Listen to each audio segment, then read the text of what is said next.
कानपुर की madam surgeon case को लेकर सबसे बड़ा खुलासा। बीते 7 सालों में किया 1.5 करोड़ का लेन देन, एजेंसियां जांच में जुटी। आई केस से जुड़ी अहम खबर। शाहीन से लेकर आरिफ के खातों की जारी जांच पड़ताल, एजेंसियों के हाथ लगे कई अहम सुराग। जो सच सामने आया वो कर देगा मैडम सर्जन से जुड़ा आपको भी हैरान। कानपुर की मैडम सर्जन केस में ऐसा खुलासा सामने आया है कि जिसने पूरे सिस्टम से लेकर जांच एजेंसियों तक को हिला दिया है। जिस डॉक्टर पर कभी भरोसे की मिसाल बताई जाती थी, वही अब ऐसी कहानी के केंद्र में है जिसने पूरे मेडिकल जगत की साख पर सवाल खड़े कर दिए हैं। कानपुर से निकलकर दिल्ली ब्लास्ट कनेक्शन तक बढ़ा ये मामला अब इतना पेचीदा हो चुका है कि जांच एजेंसियां दिन रात एक कर छोटी बड़ी कड़ियां जोड़ रही हैं। 7 साल में 1.5 करोड़ का ट्रांजैक्शन, 7 बैंक खाते, अचानक गायब होना, संदिग्ध नेटवर्क और गुमनाम डॉक्टरों की रहस्यमयी कहानी, ये सब मिलकर इस केस को देश के सबसे हाई प्रोफाइल मामलों की सूची में ला खड़ा करती हैं। रिपोर्ट्स की माने तो पहला बड़ा झटका तो तब लगा जब जांच में सामने आया कि डॉक्टर शाहीन के 7 बैंक खातों में बीते 7 सालों में करीब 1.55 करोड़ रुपए का लेन देन हुआ।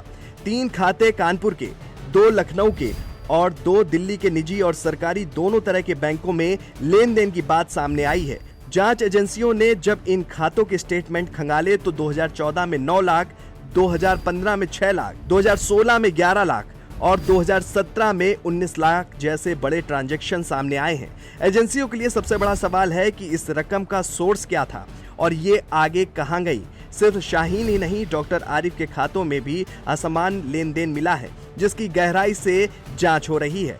दोनों ही डॉक्टरों को लेकर एजेंसियों को कई ऐसे क्लू मिले हैं जो इस केस को और गंभीर बनाते हैं।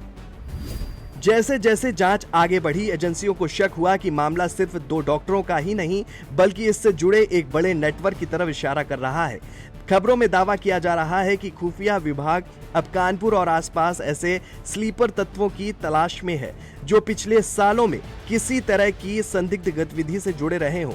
एजेंसियों का कहना है कि ऐसे नेटवर्क सबसे पहले युवाओं को बहकाते हैं, फिर धीरे धीरे उन्हें गलत रास्ते पर ले जाते हैं।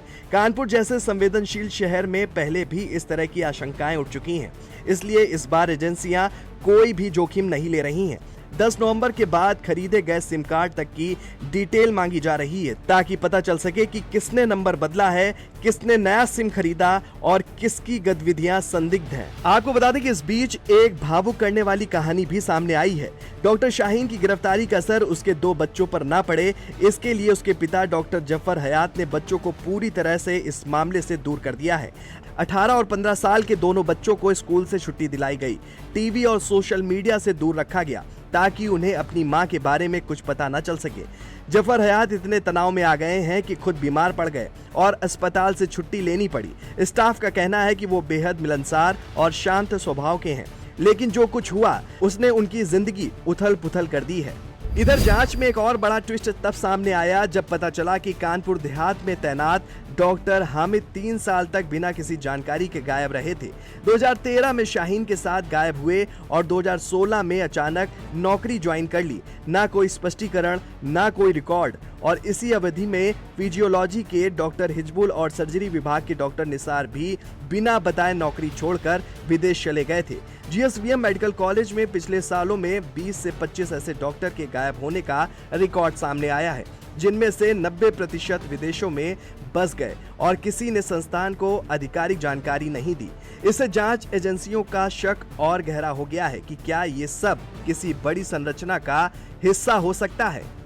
दिल्ली ब्लास्ट के बाद जांच एजेंसियों ने जांच का दायरा दिन प्रतिदिन बढ़ा दिया है। बात करें कानपुर की तो कानपुर में भी डॉक्टर शाहीन का नाम आया था, जो बतौर प्रवक्ता मेडिकल कॉलेज में तैनात रही थी, लेकिन बिना बताए वो यहां से गायब हो गई थी। सूत्रों की माने तो अब जांच एजेंसियां और पुलिस आयुक्त कानपुर द्वारा बनाई गई स्पेशल टीम ने अब शाहीन और आरिफ के अकाउंट खंगाल रही है और पता ये लगाया जा रहा है कि आखिरकार इनके कहां से पैसा आ रहा था और कितना पैसा आया है। साथ ही साथ आरिफ के भी अकाउंट को जांच एजेंसियां खंगाल रही हैं। इसके अलावा मेडिकल कॉलेज से 3 और डॉक्टर जो लापता हैं, उनके बारे में भी जांच एजेंसियां जांच कर रही हैं। सूत्रों से ये भी माना जा रहा है कि आखिरकार किसी मामले में शाहीन और आरिफ का कोई आतंकी कनेक्शन तो नहीं रहा है। उस पर भी जांच एजेंसियां जांच कर रही हैं और जिस तरीके से जांच एजेंसियां जांच कर रही हैं और नए नए खुलासे हो रहे हैं, अब सवाल ये खड़ा होता है कि आखिरकार और कितने नए खुलासे होंगे। वीडियो जर्नलिस्ट विक्रम के साथ दीपक यादव, जेएमडी न्यूज, कानपुर।